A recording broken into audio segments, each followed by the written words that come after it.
That's for the three people that are still standing up.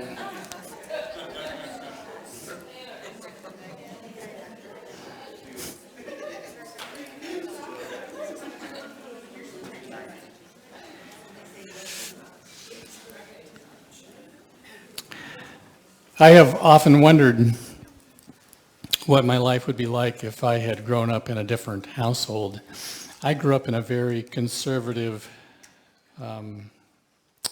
Christian family, and the box was very well defined, and I lived in that box.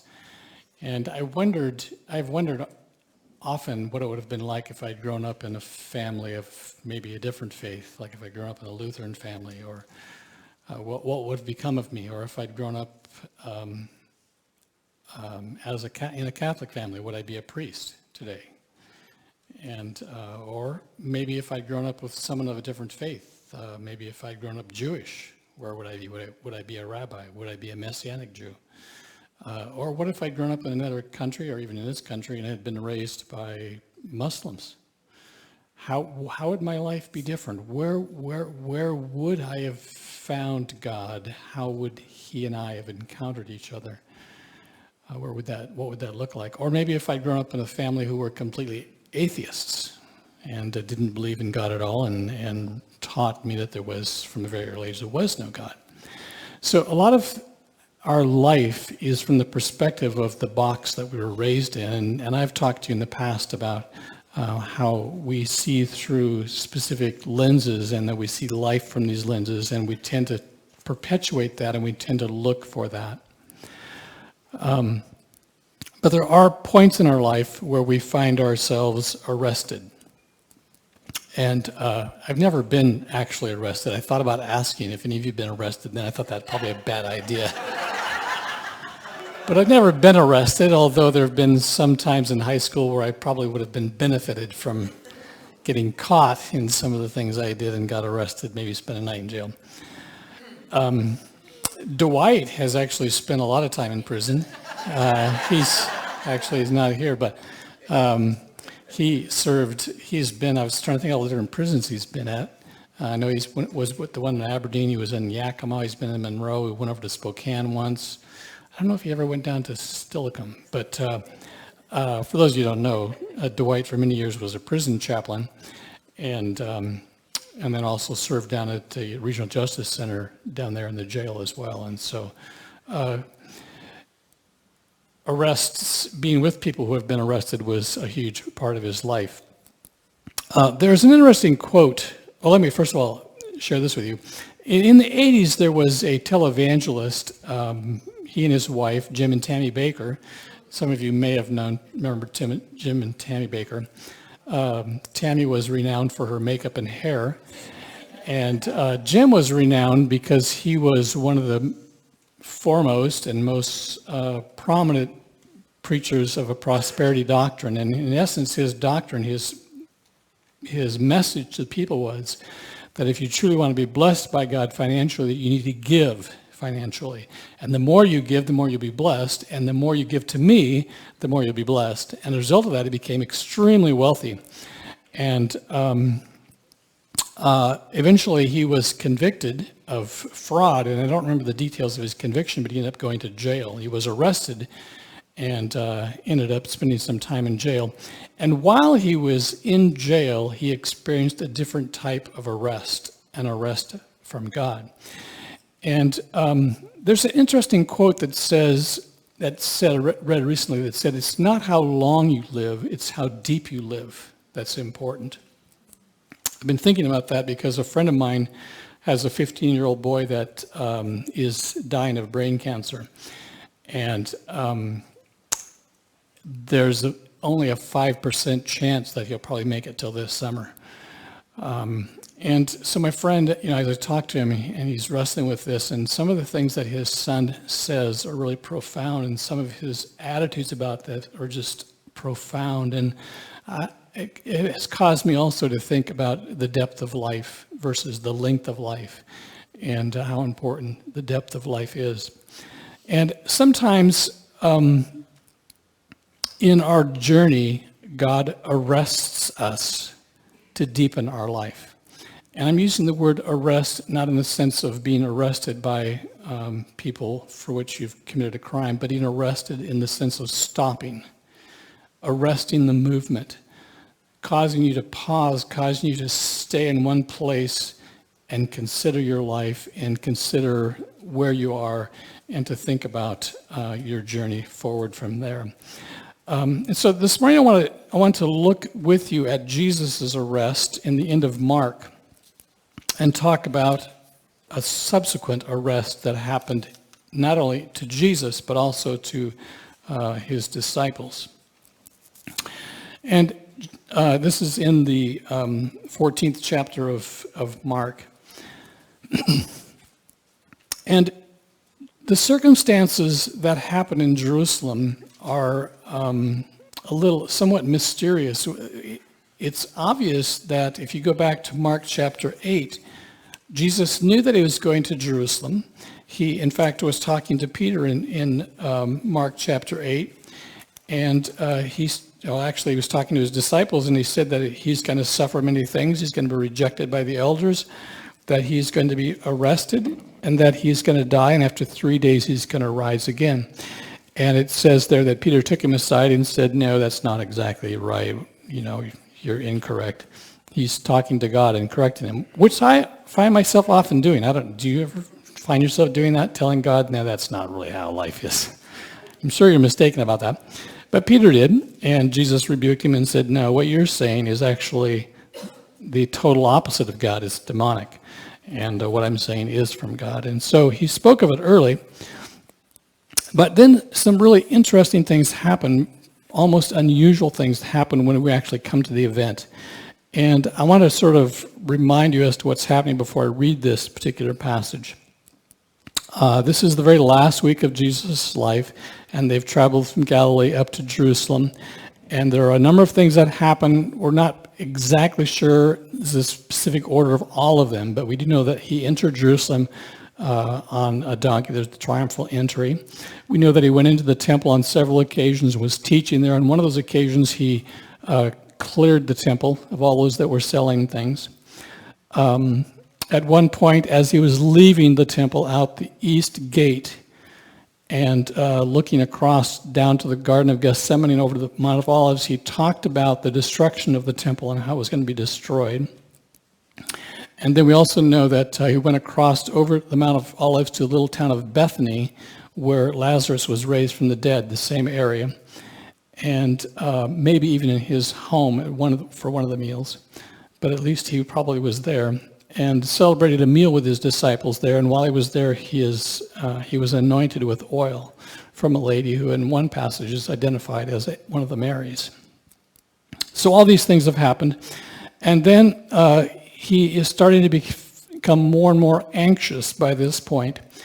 And so we find that he needs to have some time away. And in the 14th chapter, in verse 32, I just want to read this account to you and then talk a little bit about it. They went to a place called Gethsemane, and Jesus said to his disciples, "Sit here while I pray." He took Peter and James and John along with him, and he began to be deeply distressed and troubled. "My soul is overwhelmed with sorrow to the point of death," he said to them. "Stay here and keep watch." Going a little farther, he fell to the ground and prayed that if possible, the hour might pass from him. "Abba, Father," he said, "everything is possible for you.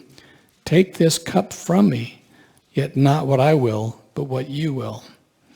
Then he returned to the disciples and found them sleeping. "Simon," he said to Peter, "are you asleep? Couldn't you keep watch for 1 hour? Watch and pray so that you will not fall into temptation. The spirit is willing, but the flesh is weak." Once more he went away and prayed the same thing.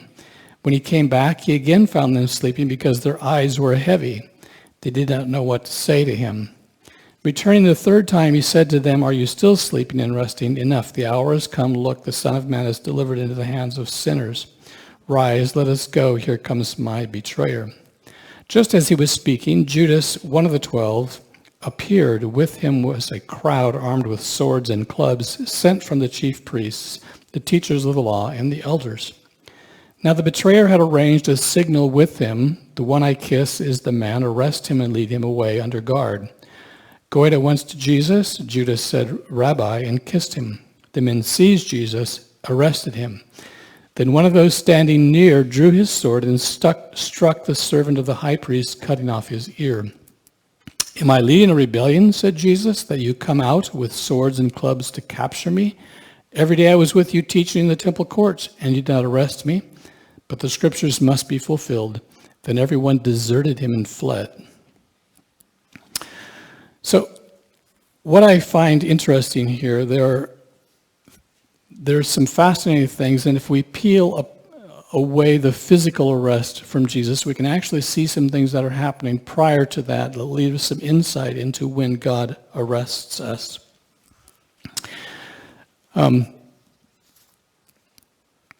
There's an interesting quote that Don Fahn actually put on Facebook this week by John Ruskin. And John Ruskin was a Christian architect, designer, poet, philosopher in the 19th century. And he said this, there's no music during a musical rest, but the rest is part of the making of music. In the melody of our life, the music is separated here and there by rests. During those rests, we foolishly believe we've come to the end of the song. God sends us time of focused leisure by allowing sickness, disappointed plans, and frustrated efforts. He brings a sudden pause in the choral hymn of our lives, and we lament that our voices must be silent. We grieve that our part is missing in the music that continually rises to the ear of our Creator. Yet how does a musician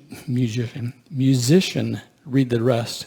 He counts the break with unwavering precision and plays his next note with confidence as if no pause was ever there. God does not write the music of our lives without a plan. Our part is to learn the tune and not be discouraged during the rests. They are not to be slurred over or omitted, nor used to destroy the melody or to change the key. If we will only look up, God himself will count the time for us. With our eyes on him, our next note will be full and clear. If we sorrowfully say to ourselves, there's no music in a rest, let us forget that the rest is part of the making of the music. The process is often slow and painful in this life, yet how patiently God works to teach us and how long he waits for us to learn the lesson. I believe that when Jesus got to the Garden of Gethsemane, there was some confusion, there was some uneasiness. In fact, it says that he was distressed. And in one of the passages, it talks about the fact that he was so distressed that he was actually sweating drops of tear. He was in anguish because there was things about what was going to happen that God had not revealed to him yet. The scriptures tell us that God revealed to Jesus as he was going along his plan. And it's fascinating to me at this point in Jesus' life, he knew that he was going to die. He knew he was going to be arrested, but there was some parts of it that he was completely unclear about. And God arrested his forward progress. And in that arrest, one of the things that Jesus did was, it says he went to the Garden of Gethsemane and he prayed. The Bible speaks a lot about prayer, but curiously, Jesus doesn't spend a lot of time talking about prayer in his ministry. If you go through the ministry of Jesus, and I went through there and I started looking for all the passages where he talks about prayer, where he taught about prayer, and they're actually very, very few. But what he illustrated to his disciples were times of going away by himself for lengthy periods of prayer. And what I've come to believe in my life is that one of the most important parts of moving through those times of pause, those times when God arrests us, is prayer. Solitary, quiet times alone with God. And if you don't have those built into your life, you become very frustrated, very irritated. You feel like there's got to be something happening until you can begin to trust that it's during those times that God is preparing you and beginning to lead you into the next area of your life. Curiously, opposed to Jesus are the disciples who, when they got to this time, they simply went to sleep. Prayer wasn't important to them.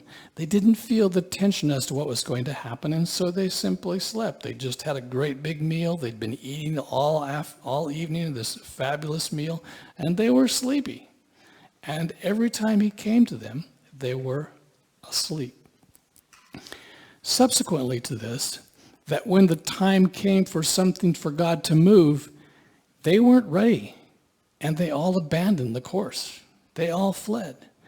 They resisted arrest. They fled from arrest. And what often happens to people that are so stuck in the course of their life that they cannot see any other course is that when God brings them to a place of arrest, they resist it. They rebel from it. They say, no, this can't be right. This can't be God leading me. How can this be true? And they resist God's pause in their life.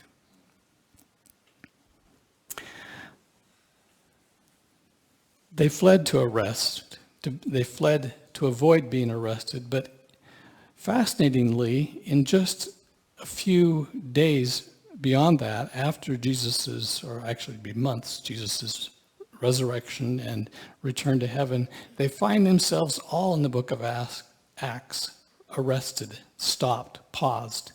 For maybe up to a month, they sat in this room and rested and were arrested by God. And after that, when they finally submitted to God's arrest, was when the Spirit of God was able to move them. And it completely changed the direction of their lives. And it empowered them in ways that they never imagined. And then when they were truly arrested, they weren't affected by being arrested by the world because God had already arrested them.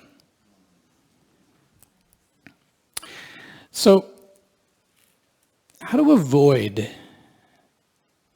not benefiting from arrest?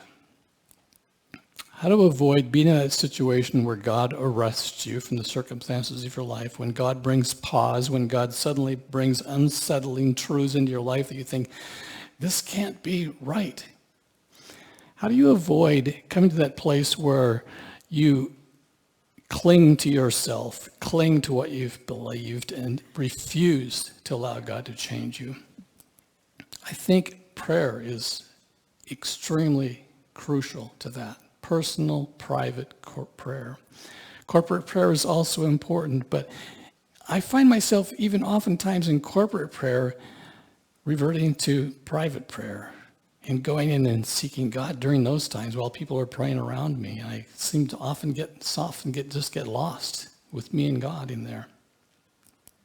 So that is extremely important. I believe that it's also important to allow ourselves to be stretched. And our tendency when we are in a particular place is to listen to other people who are in the exact same place, to hear their voices and to be reassured that our place is the only place and it is the comfortable place and is the place that I've always been. And I think that it's important for us to always be listening for God everywhere, in other messages and other ways that people see life, because God is responding to us in a million different ways on this planet. And if the only way I can hear God is through my tiny little box, I'm missing a tremendous part of who he is. So sometimes in the midst of our struggle to stay and to remain and to be safe, we simply missed out on a lot of the greatness and the breadth of God and the deepness that life has for us. I believe that God has a deeper life for all of us, a life where we experience him in ways that we perhaps never imagined. That God wants to give us not only a greater breadth of understanding of him, but an incredible peace in the midst of all that. We live in tumultuous times, times of fear, times of uncertainty, times of people clinging to what they've always thought out of fear. And I believe that we need to be people that are fearless, people that are experiencing the peace of Jesus Christ and the empowerment of his Spirit. And that we need to be people that are willing to be arrested by God and pause and look at our life and say, I want something deeper and more. Stand with me and let me pray for you all.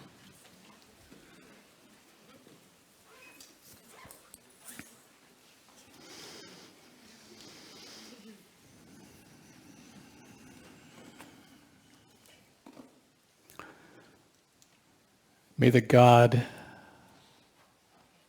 of creation, may the God of purpose, may the God of the turmoil of the universe be the one that stretches and enlarges our mind to see him, to experience him in ways that we never imagined were possible.